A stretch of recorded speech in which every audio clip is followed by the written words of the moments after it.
کہاں گئے بلاؤ مائک والے بلاؤ بولو مائک والے ارے یہ کہیں اوپر آؤ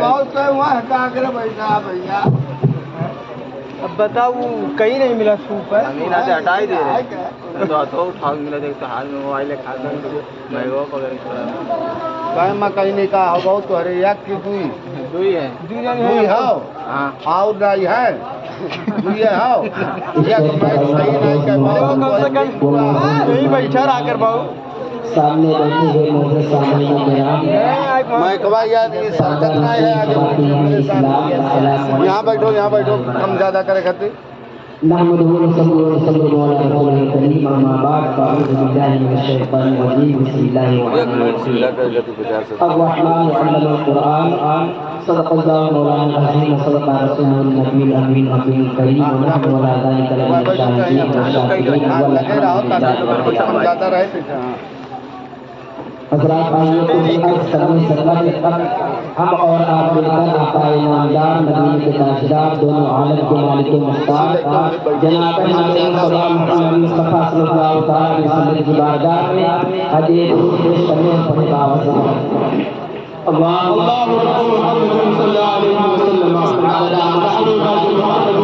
علیہ وسلم صلاۃ و سلام علی سیدنا رسول اللہ صلی اللہ تعالی وسلم ما حسینی مذہبا و حیدری ما حسینی مذہبا و حیدری بر دل دشمن چون سے خنجری اور شاہ یزداں شیر مردان قوت پروردگار شاہ مردان شیر یزداں قوت پروردگار لا فتح الا علی لا سوف الا ذوالفقار لا فتح الا علی لا سوف ذوالفقار حضرات اللہ رب العزت جب اپنی پہچان بتانا چاہتا ہے تو وہ فرماتا ہے رحمان وہ ہے جس نے اپنے محبوب پاک صلی اللہ تعالیٰ علیہ وسلم کو قرآن سکھایا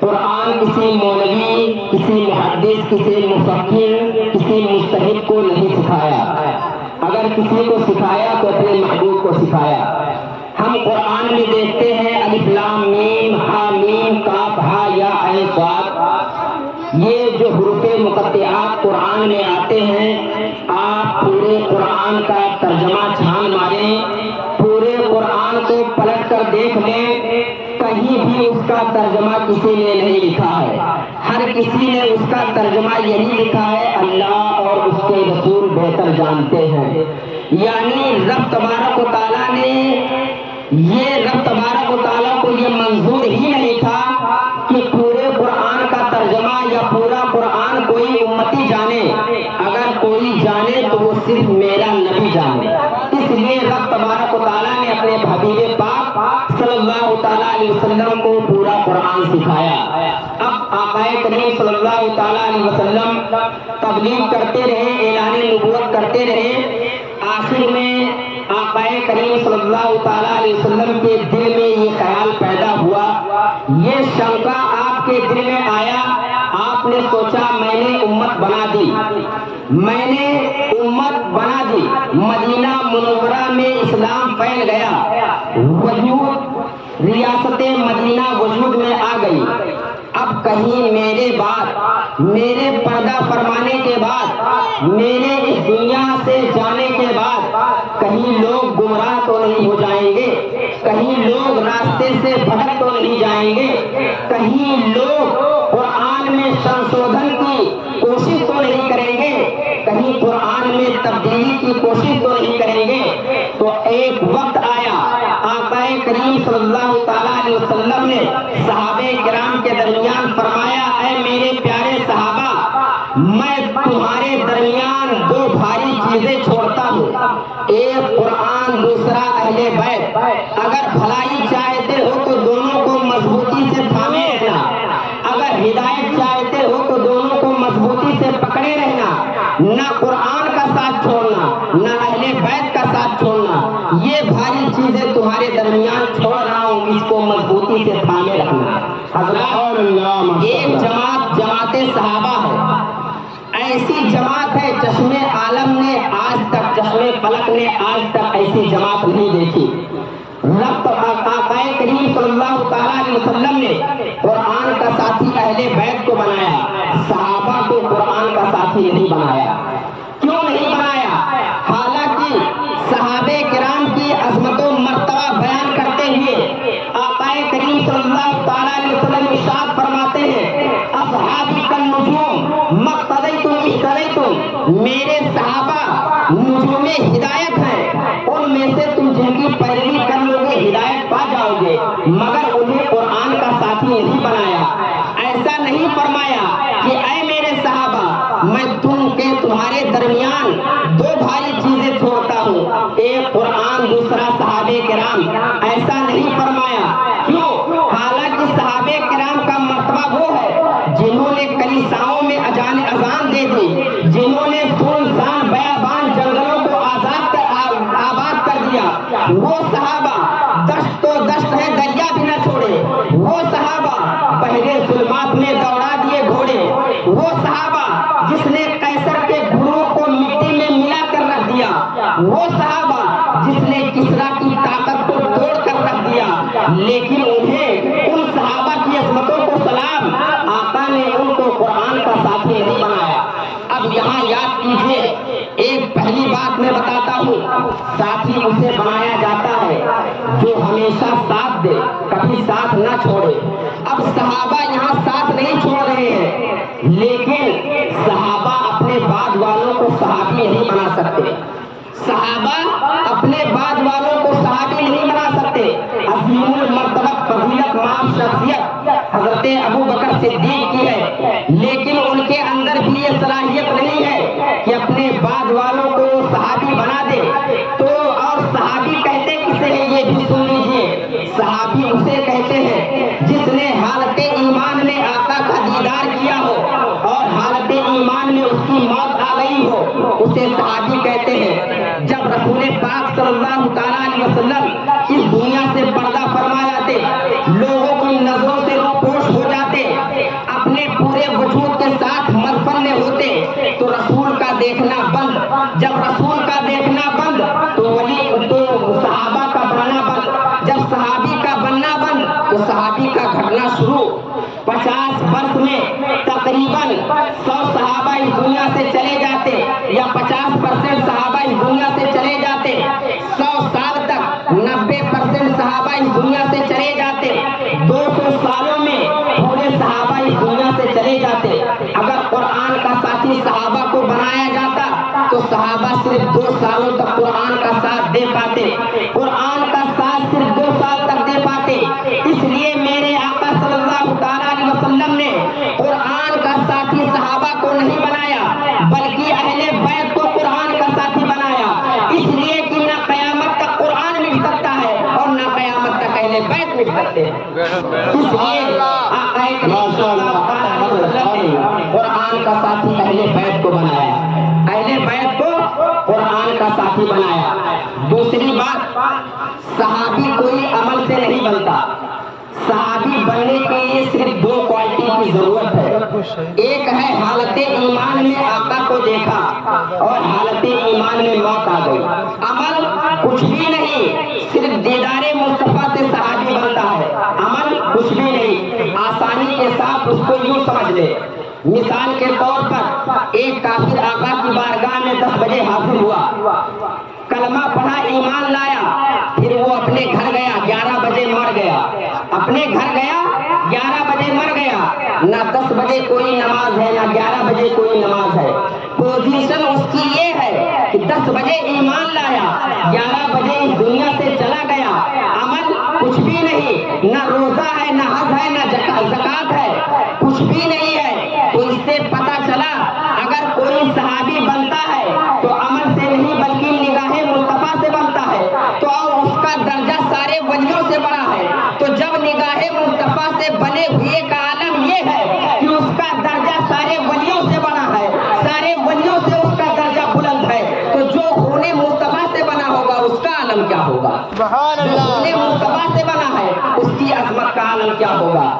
اب حضرت ابو بکر صدیق ہے، حضرت عمر ہے، حضرت طلحہ ہے، حضرت زبیر ہے، کیا وہ اہل بیت سے ہیں؟ نہیں۔ لیکن جب ہم حضرت علی پر نظر دوڑاتے ہیں، حضرت علی مرتضیٰ پر نظر کرتے ہیں، تو ہم دیکھتے ہیں کہ صحابہ میں بھی حضرت علی نظر آ رہے ہیں اور اہل بیت میں بھی حضرت علی نظر آ رہے ہیں۔ صحابہ در سے بنے ہیں اور علی گھر سے بنے ہیں، تو نہ ہم صحابہ کو چھوڑیں گے، نہ اہل بیت کو چھوڑیں گے، نہ ہم ابو بکر صدیق کو چھوڑیں گے، نہ عمر فاروق اعظم کو چھوڑیں گے، نہ عثمان غنی کو چھوڑیں گے، نہ مولا علی کو چھوڑیں گے۔ جب ہم صحابہ پر نظر دوڑاتے ہیں تو وہاں بھی حضرت علی نظر آتے ہیں، جب ہم اہل بیت پر نظر دوڑاتے ہیں تو وہاں بھی حضرت علی نظر آتے ہیں۔ تو اے علی، تمہارا پرچم لہراتا رہے گا، اس لیے کہ صحابہ میں بھی تم ہو اور اہل بیت میں بھی تم ہو۔ یہ ہے حضرت علی۔ کون حضرت علی؟ وہ حضرت علی جو نقش رسول بھی ہیں، زوج بطول بھی ہیں، شیر خدا بھی ہیں، شیر خدا بھی ہیں۔ وہ علی جن کی موضع ولادت، جن کی موضع ولادت، جن کی جنم بھومی، جن کی پیدائش کی جگہ کعبۃ اللہ ہے۔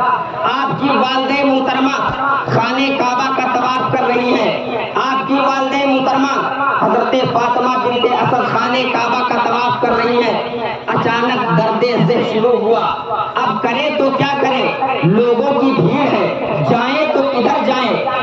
یکایک خانہ کعبہ کا دروازہ کھولتی ہے، اندر گھس جاتی ہے۔ کسی کی کیا مجال جو روک سکے؟ متولی کعبہ کی حرم محترم ہے، جناب ابو طالب کی اہلیہ محترمہ ہے، حضرت علی کی ماں ہے، قریش کی جان ہے۔ کسی کی کیا مجال جو روک سکے؟ کعبہ کے اندر داخل ہو گئی، حضرت علی کی ولادت ہوئی۔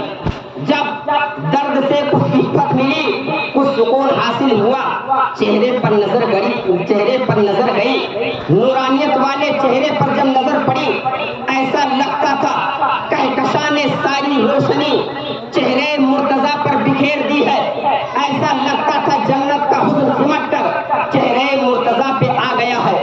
لیکن جب آنکھ پر نظر پڑتی ہے، آنکھ پر نظر پڑتے ہوئے یہ محسوس کرتی ہے کہ یہ علی آنکھ نہیں کھول رہے ہیں، کہیں ایسا تو نہیں کہ علی نابینا ہے، کہیں ایسا تو نہیں کہ علی دیکھ نہیں سکتے۔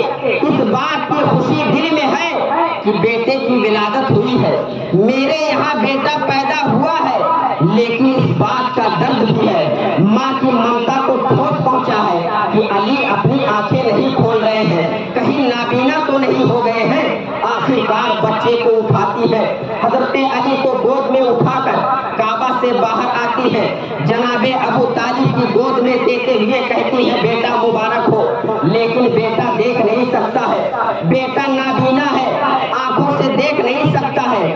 جناب ابو طالب نے تسلی دیتے ہوئے فرمایا فکر کرنے کی ضرورت نہیں ہے، چہرے کو مت، آنکھوں کو مت دیکھو، بلکہ نورانیت والے چہرے کو دیکھو، مستقبل کو دیکھو، امامت کا ترنگ لیے ہوئے ہے۔ جناب ابو طالب نے اپنی اہلیہ کو تسلی دی، تسلی دیتے ہوئے فرماتے ہیں کہ گھبراؤ مت، فکر کرنے کی ضرورت نہیں ہے، چہرے کی نورانیت دیکھو، اسے امامت کا تاج عطا کیا جائے گا۔ حضرات گرامی، یہ خبر دھیرے دھیرے آقا کریم صلی اللہ تعالیٰ علیہ وسلم تک پہنچی۔ آقا کریم صلی اللہ تعالیٰ علیہ وسلم نے جب یہ خبر سنی، فوراً فرمایا میرا بھائی علی، میرا بھائی علی۔ ابھی علی نے یہ نہیں کہا میرا نبی، میرے نبی نے کہا میرا علی۔ آقا کریم صلی اللہ تعالیٰ علیہ وسلم حضرت علی کے گھر تشریف لاتے ہیں اور فرماتے ہیں اے چچی جان، میرا بھائی علی کہاں ہے، لاؤ میں اسے دیکھوں۔ آپ کی چچی محترمہ کہتی ہیں ہاں میرے بیٹے، میں تمہارا بھائی علی اس دنیا میں آ گیا ہے، لو اسے اپنی گود میں لو، لیکن یہ دیکھ نہیں سکتا ہے، یہ آنکھوں سے نابینا ہے۔ ابھی حضرت فاطمہ بنت اسد کی گود میں حضرت علی تھے، جیسے ہی آقا کریم صلی اللہ تعالیٰ علیہ وسلم کی گود میں جاتے ہیں، آقا کریم صلی اللہ تعالیٰ علیہ وسلم حضرت علی کو جیسے ہی گود میں لیتے ہیں، فوراً حضرت علی اپنی آنکھیں کھول دیتے ہیں، گویا حضرت علی یہ طے کر کے بیٹھے تھے کہ میں دنیا میں سب سے پہلے اپنے ماں باپ کو نہیں بلکہ رسالت مآب کو دیکھوں گا۔ حضرت علی آقا کریم صلی اللہ تعالیٰ علیہ وسلم کی گود میں پہنچتے ہوئے اپنی آنکھیں کھول دیتے ہیں. گویا علی نے یہ طے کر کے رکھا تھا میں دنیا میں کسی چیز کو نہیں دیکھوں گا, سب سے پہلے آقا کریم صلی اللہ تعالیٰ علیہ وسلم کو دیکھوں گا. اب آگے بڑھتے ہیں. حضرت علی نے اپنی آنکھیں کھول دی. کعبۃ اللہ میں پیدا ہوئے مگر کعبہ نہیں دیکھا. ہمارا حال یہ ہے 4 لاکھ 5 لاکھ خرچ کرنے کے بعد ہمیں کعبہ کی زیارت نصیب ہوتی ہے. حضرت علی کو فری میں کعبہ دیکھنے کو مل رہا تھا مگر حضرت علی کعبہ نہیں دیکھ رہے ہیں. میں نے عالم خیال میں علی سے پوچھا, اے علی آپ کو تو فری میں کعبہ دیکھنے کو مل رہا تھا, ہم غریب غربائے اہل سنت 5 لاکھ 6 لاکھ خرچ کرتے ہیں تب ہمیں کعبہ دیکھنے کو ملتا ہے, لیکن آپ کو تو فری میں کعبہ دیکھنے کو مل رہا تھا پھر بھی آپ نے کعبہ نہیں دیکھا. تو حضرت علی فرماتے ہیں, اے نادان, جہاں میں پیدا ہوا تھا وہاں میں تنہا نہیں تھا بلکہ 360 بت موجود تھے, اور میں اس لیے نہیں پیدا ہوا ہوں کہ میں بتوں کو دیکھوں. میں بتوں کو دیکھنے کے لیے دنیا میں نہیں آیا ہوں بلکہ بتوں کو مٹانے کے لیے آیا ہوں, اس لیے میں نے اپنی آنکھیں نہیں کھولی تھی. آخرکار یہی ہوا. حضرت علی آقا کریم صلی اللہ تعالیٰ علیہ وسلم کے ساتھ کعبہ شریف کے اندر گئے اور کعبہ شریف کو ان بتوں سے پاک کر دیا. حضرات اب اس رخ کا دوسرا چیپٹر دیکھتے ہیں. آقا کریم صلی اللہ تعالیٰ علیہ وسلم مکہ شریف میں تبلیغ اسلام کرتے رہے. جو آپ کو ستاتا رہا اسے ابو لہب کہتے ہیں, جو آپ کو بچاتا رہا اسے ابو طالب کہتے ہیں, جو لوگوں کو بھوکا رکھتا تھا اسے کفار قریش کہتے ہیں, اور جو لوگوں کو کھانا کھلاتے تھے اسے ابو طالب کہتے ہیں. جب حضرت ابو طالب کا وصال ہو جاتا ہے اب حضرت آقا کریم صلی اللہ تعالیٰ علیہ وسلم کا کوئی معین و مددگار نہیں ہے. رب تبارک و تعالیٰ نے آپ کو ہجرت کا حکم دیا. اچانک ہجرت کرنے کا حکم ہوا. کفار کی امانتیں آقا کریم صلی اللہ تعالیٰ علیہ وسلم کے پاس ہیں. امانتیں واپس کرنا بھی ضروری ہے, اس لیے کہ جو امانتیں واپس نہیں کرتا ہے اسے خائن کہا جاتا ہے, اسے خیانت گار کہا جاتا ہے. آقا کریم صلی اللہ تعالیٰ علیہ وسلم کو اچانک ہجرت کرنا ہے. آقا کریم صلی اللہ تعالیٰ علیہ وسلم نے حضرت علی کو بلایا. حضرت علی کو بلانے کے بعد فرمایا, اے علی میرے بستر پر سو جاؤ, صبح اٹھنا امانتیں بانٹنا پھر مدینہ واپس آنا. اب حضرت علی جب کفار قریش کو جب پتہ چل گیا, کفار مکہ کو پتہ چلا کہ محمد ابن عبداللہ مکہ سے مدینہ ہجرت کر کے جانے والے ہیں, تو آپ کو قتل کے ارادے سے آپ کے گھر پہ آ گئے. ادھر آقا کریم صلی اللہ تعالیٰ علیہ وسلم نے حضرت علی سے فرمایا, میرے بستر پر سو جاؤ, صبح اٹھنا امانتیں بانٹنا پھر مدینے واپس آنا. حضرت علی رضی اللہ تعالیٰ عنہ فرماتے ہیں, خدا کی قسم جس رات میں آقا کریم صلی اللہ تعالیٰ علیہ وسلم کے بستر پر سویا تھا ایسی چین کی نیند سویا تھا, زندگی میں کبھی ایسی چین کی نیند نہیں سویا. اندازہ لگائیں 40 کافر ننگی تلواریں لیے ہوئے قتل کرنے کے ارادے سے باہر کھڑے ہیں, اور حضرت علی فرماتے ہیں ایسی چین کی نیند سویا کہ ایسی چین کی نیند زندگی میں کبھی نہیں سویا. اب آپ سوچیں وہ چین کی نیند سونے کا وقت تھا. آج اگر 2 بجے رات کو ہمارے دروازے پر 4 پولیس والے آ جائیں, دروازہ کھٹکھٹا دیں, تو سارے پریوار والوں کی نیند حرام ہو جاتی ہے, سارے گھر والوں کی نیند اڑ جاتی ہے.